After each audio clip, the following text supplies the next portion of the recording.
Assalamu alaikum. 1 p.m. This is Radio Pakistan. The news read by Sumera Kamal. The headlines first. Foreign Minister in a telephonic conversation with Canadian counterpart has apprised her of grave situation in occupied Kashmir. Special Assistant to Prime Minister on Information says the UN Security Council meeting on Kashmir proves it as disputed territory at global level. Prime Minister will launch Sehat Sahulat program for the disabled today.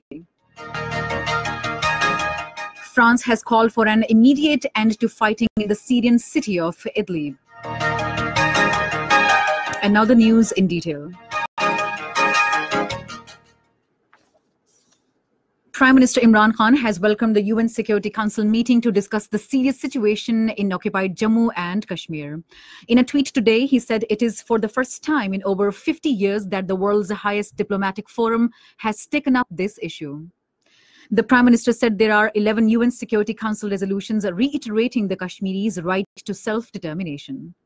He said the UNSC meeting is a reaffirmation of these resolutions, therefore addressing the suffering of the Kashmiri people and ensuring resolution of the dispute is the responsibility of this world body.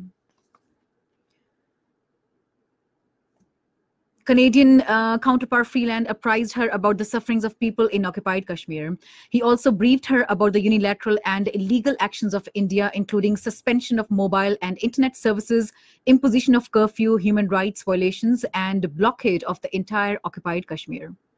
These actions, he said, are in grave violation of international law and UN Security Council resolutions and designed to change the demographic structure of the disputed territory. The foreign minister expressed apprehension about the possibility of false flag operation by India and violations of the ceasefire agreement on line of control, which could further undermine peace and security of the region. The Canadian foreign minister said that Canada was following the situation closely. She reiterated that Canada has serious concern over human rights violations in the occupied Kashmir. Special Assistant to Prime Minister on Information and Broadcasting Dr. Firdaus Ashik Ewan says the UN Security Council meeting on Kashmir issue has proved that Kashmir is a disputed territory at global level. In a series of tweets today, she said that the Security Council meeting has exposed the Indian claims that Kashmir is an internal matter of India. The Special Assistant said that the voice of Kashmiris, which had been suppressed by India, resonated at the world's highest diplomatic forum. She said Prime Minister Imran Khan has emerged as the true spokesperson of Kashmiris. Prime Minister Imran Khan will launch Sehat Sahulat program for the disabled today. The program will be launched at a ceremony in Islamabad. An exhibition of paintings by eminent artist Jimmy Engineer is being held at President House. The President House will remain open for the public today and tomorrow in connection with the exhibition.